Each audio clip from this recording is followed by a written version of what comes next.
Recibamos con un fuerte aplauso a Javier Velasco.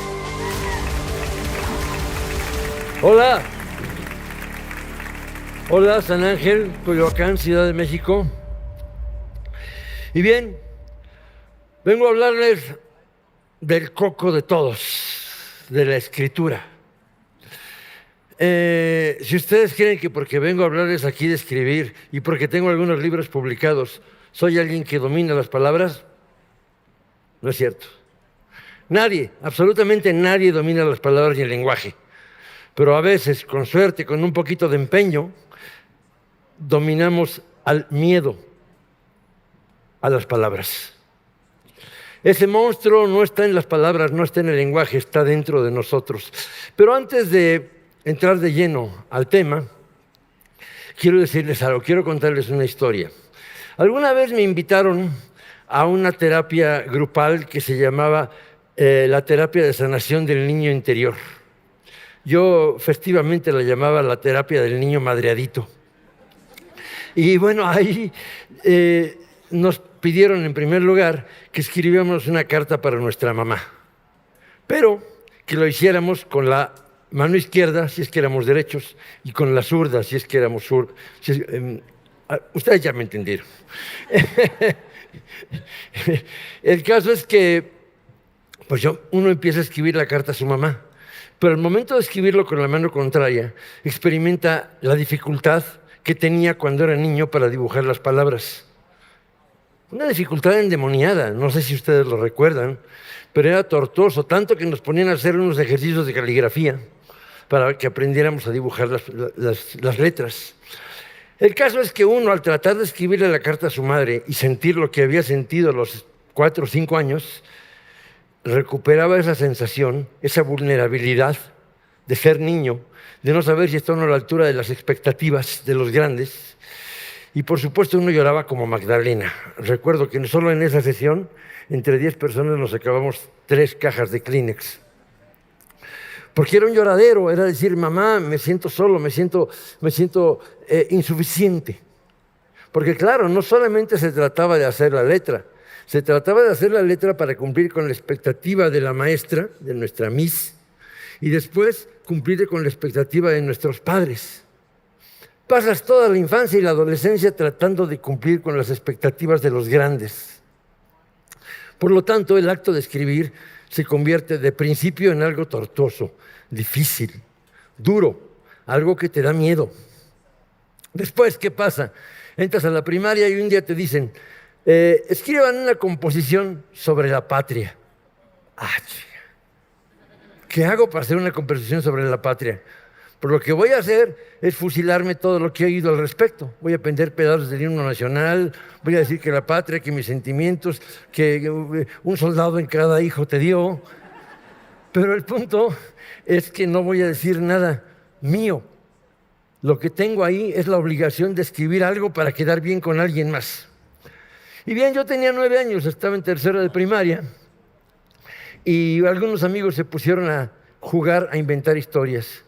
Me gustó la idea porque yo no tenía amigos. Entonces eso de inventar historias, pues yo lo podía hacer solo. Era un juego para el que no necesitaba invitar a nadie ni ser invitado. Y el resultado es que poco a poco me fui aficionando a escribir historias. ¿Por qué lo disfrutaba? ¿Por qué era bonito escribir? Pues porque nadie lo iba a leer. Tú pídele a un niño que en lugar de que te haga una composición sobre la patria, escriba unas cuantas líneas sobre el Tortas que está sentado atrás. No, pues se va a agasajar, por supuesto, le va a poner apodos, va a decir el Tortas viene sin bañar en la mañana a la escuela, porque se convierte en un ejercicio lúdico, en un ejercicio que tú quieres hacer, que te divierte. Y bien, pasan los años, cumples 15 años y se te ocurre escribir un poema de amor. Maldita la hora en que se te ocurre escribir un poema de amor. ¿Por qué? Porque tal vez en el momento digas, qué bárbaro, qué hermoso poema hice, pero al día siguiente o a los 2 días vas a decir, qué vergüenza. Vas a destruirlo, vas a quemarlo. Y si tuviste la ocurrencia de entregarle ese poema de amor a una persona, pues ya puedes contar hasta el resto de tus días con la vergüenza de imaginarla riéndose de ti.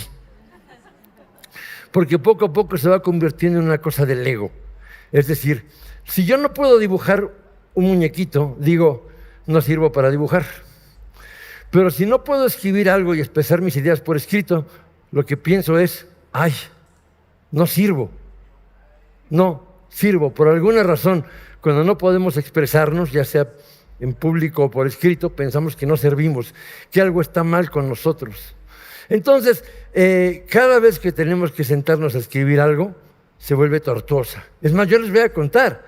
Yo odio escribir emails y odio escribir por WhatsApp. Estoy totalmente de acuerdo con Arturo, que acaba de estar con ustedes, porque a mí no me gusta estarme expresando mis emociones o mis ideas por escrito, porque empiezo a escribir un email y digo, ¿qué le pongo?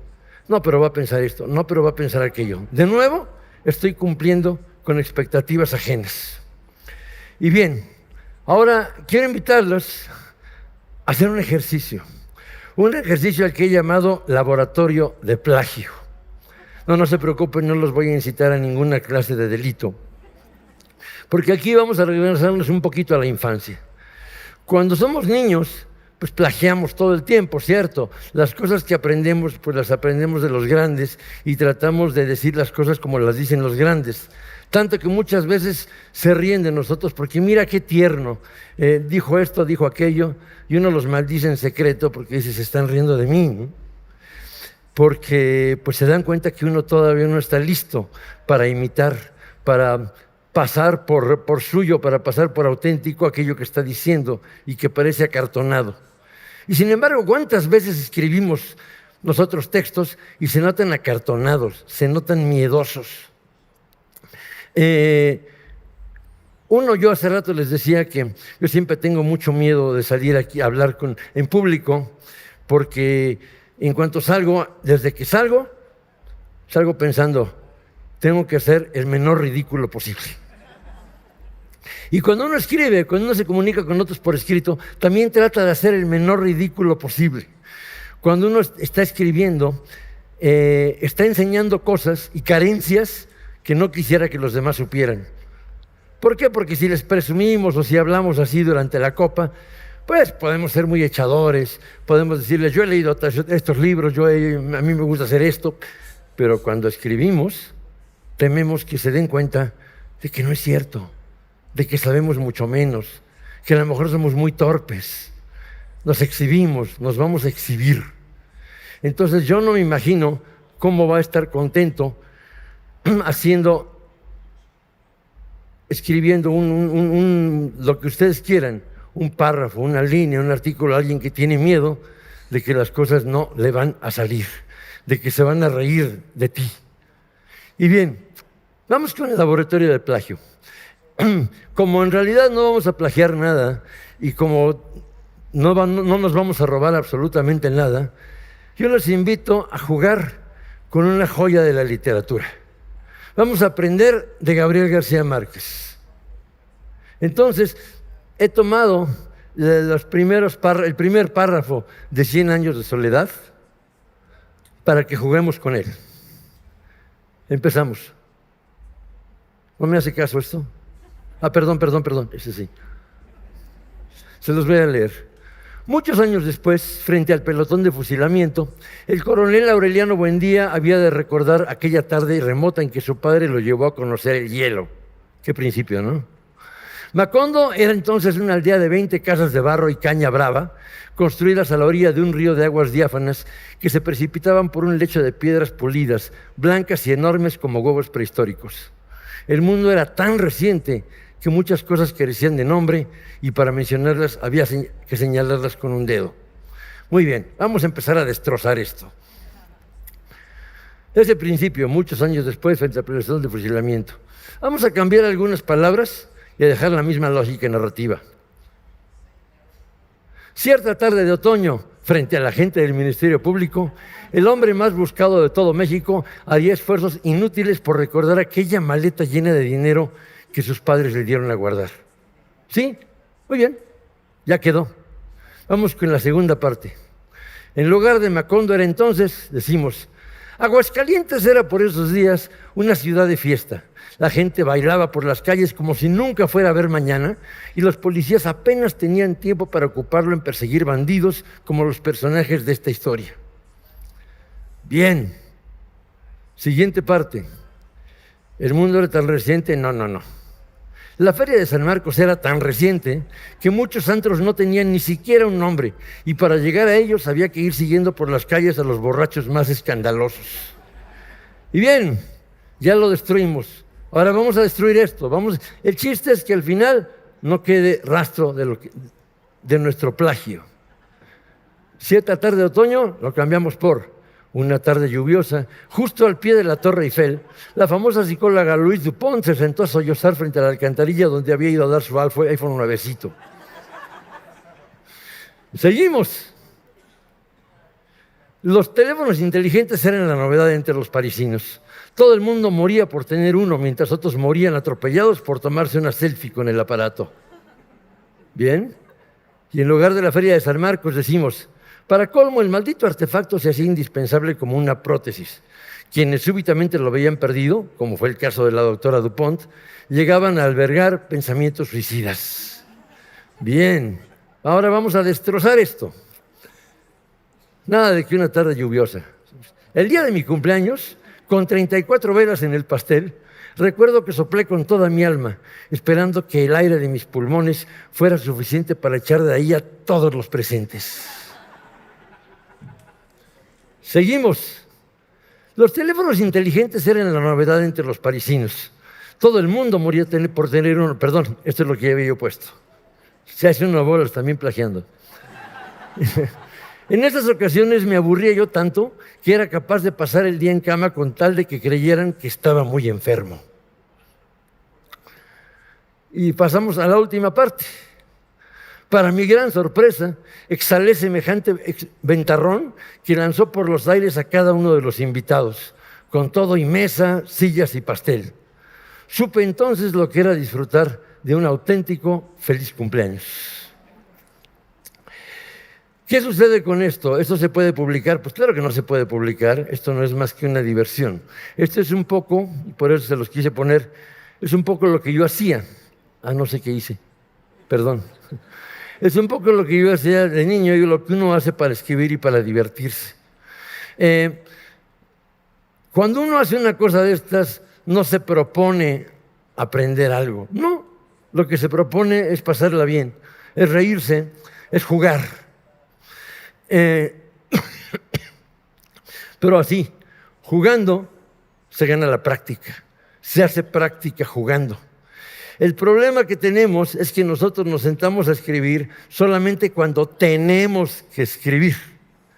No lo hacemos por diversión, no lo hacemos por matar el tiempo. Caramba, si jugamos videojuegos, cuando jugamos un videojuego, lo que hacemos es adquirir práctica y destreza.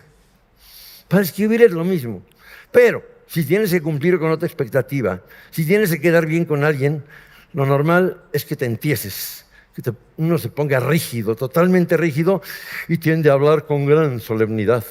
Pero es que cuando yo hablo con gran solemnidad, estoy haciendo un ridículo mundial. Pues no se trata de eso.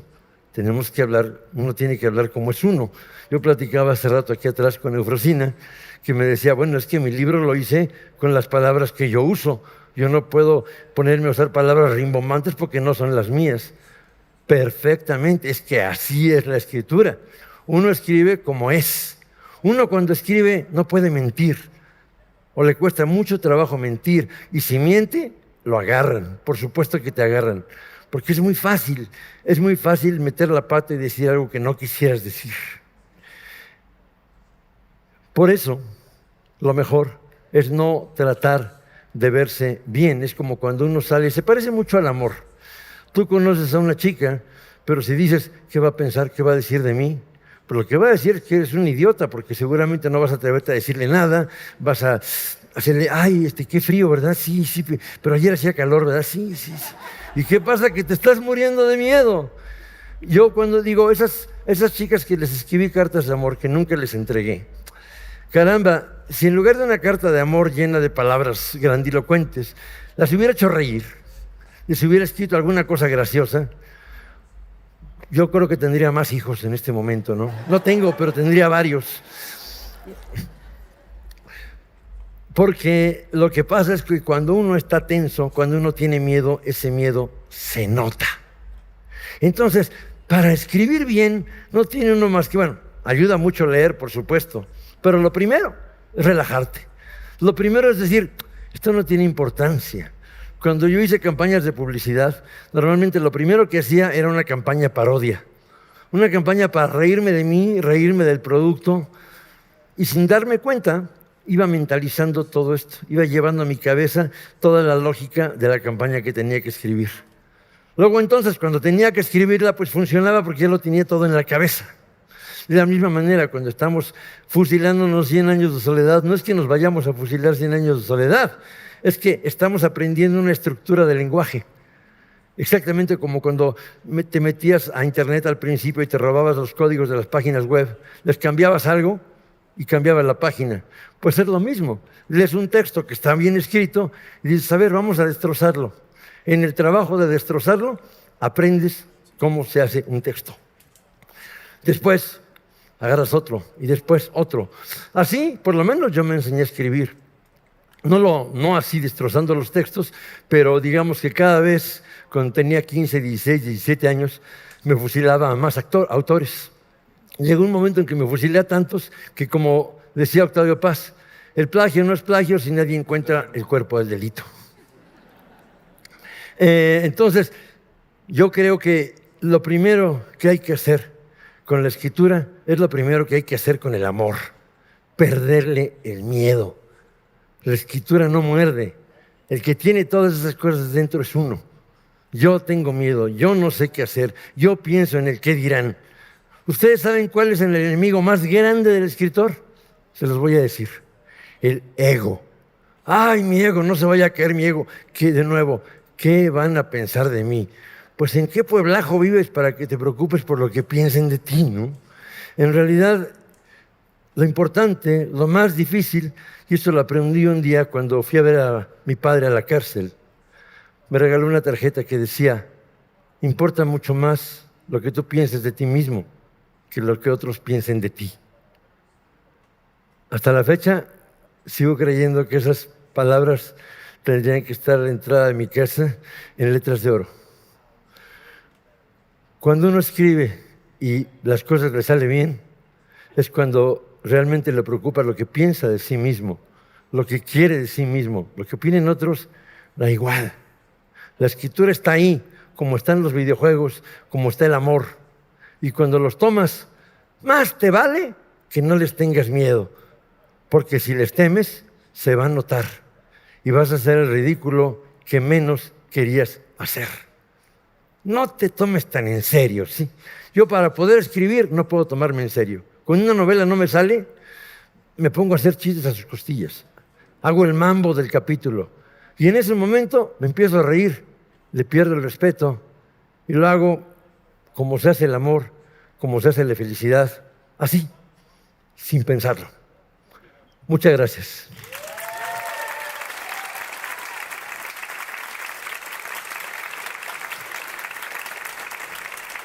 Gracias.